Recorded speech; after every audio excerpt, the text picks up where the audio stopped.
Trump's new move could shift power forever.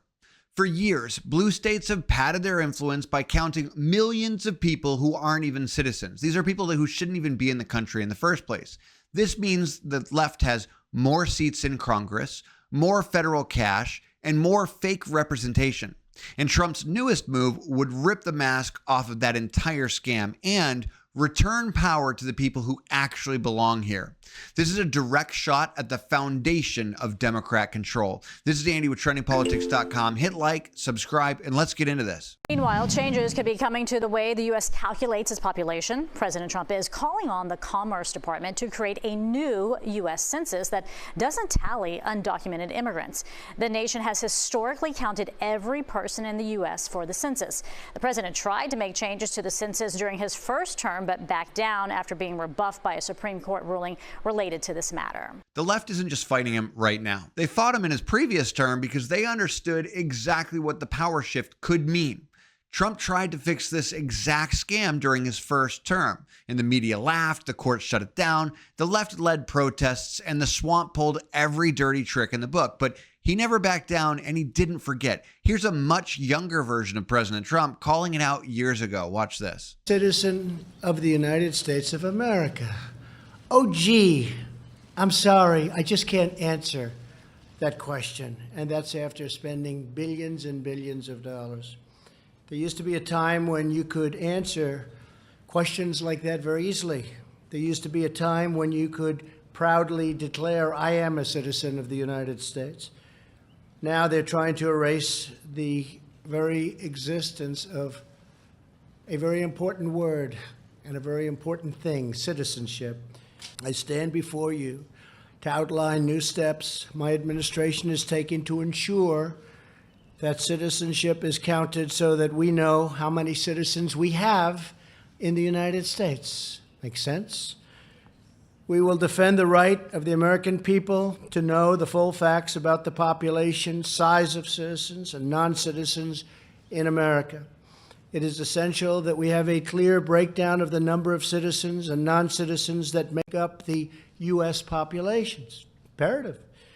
Knowing this information is vital to formulating sound public policy, whether the issue is healthcare, education, civil rights, or immigration. We must have a reliable count of how many citizens, non-citizens, and illegal aliens are in our country. He's exactly right. And, you would think, why does this matter? Because everything flows from these numbers: political power, money, representation, and control. When illegals are included, it means that your vote matters less. Your vote gets drowned out. And states that follow the law get punished, while sanctuary states get rewarded for their increase in population.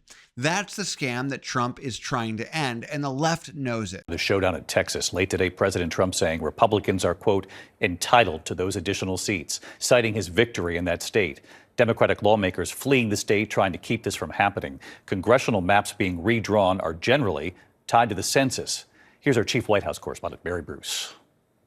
Tonight, as the battle over the Texas congressional map rages on, President Trump now arguing Republicans are entitled to 5 more House seats there because he won the state. I won Texas. I got the highest vote in the history of Texas, as you probably know. And we are entitled to 5 more seats. But the congressional map is not tied to presidential races. It's historically tied to the once-a-decade census. Republicans and Democrats have used redistricting to their advantage before. But tonight, well aware of Republicans' narrow margin in Congress and the midterms approaching, President Trump is now saying, quite simply, Republicans are entitled to more seats. But that can't happen without Democrats present, and dozens have fled the state. Today, Texas Republican Senator John Cornyn calling on the FBI to help bring them back and arrest them. I asked the president if he supports that idea. Do you want the federal government and the FBI to help locate and arrest these Texas Democrats who have left the state? Well, I think they've abandoned the state. Should the FBI get involved? Well, they may have to. No, I know they want them back. Not only the Attorney General, the governor wants them back. You can't just sit it out. You have to go back. You have to fight it out. That's what elections are all about. And now we've got the receipts. 1 million people miscounted across 14 states. And guess what? Overcounts happened in deep blue states while red states were undercounted. Here's the translation. Democrats gained power that they didn't earn, and Republicans got robbed. This isn't just a mistake. It's rigging by spreadsheet, and it's locked in for at least a decade. As many as 1 million people in some states were miscounted during the 2020 census. The mistakes in 14 states are big enough that the Census Bureau calls it, quote, statistically significant. Here are two examples from the new revelations. Texas was undercounted by at least 548,000 people and as many as 930,000. New York was overcounted by 673,000 people, but could be as many as 977,000. Overall, overcounts occurred in predominantly blue states, while undercounts were mostly in red states. So why is an accurate census so important? The data is used to allocate trillions of dollars in federal funding, in addition to the number of representatives each state has in Congress, and in turn, a state's electoral votes for the presidential election. On average, it's one seat an electoral vote for every 750,000 people. A miscount this large means a state may have one more or one less congressional district than it should, and it will remain that way for every presidential and midterm election for the next decade. Why did this happen? The New York Times predicted this exact scenario in September 2020. They explained the Trump administration decided to end the count before the Census Bureau reached its goal of receiving responses from 99% of the addresses on its list. The Times wrote, quote, our analysis shows that those undercounts will cheat some states, mostly Republican, out of federal funding and one state out of a congressional seat. They knew exactly what they were doing. They used inflated numbers to hijack congressional seats, tilt the Electoral College, and funnel billions of dollars of money into their allies, all while pretending it was an honest mistake. Give me a break. The math here was weaponized, and now Trump's stepping in to disarm it. So let this sink in for a second. A single miscount can shift a seat in Congress, and that seat shapes every law, every vote, every decision that touches your life.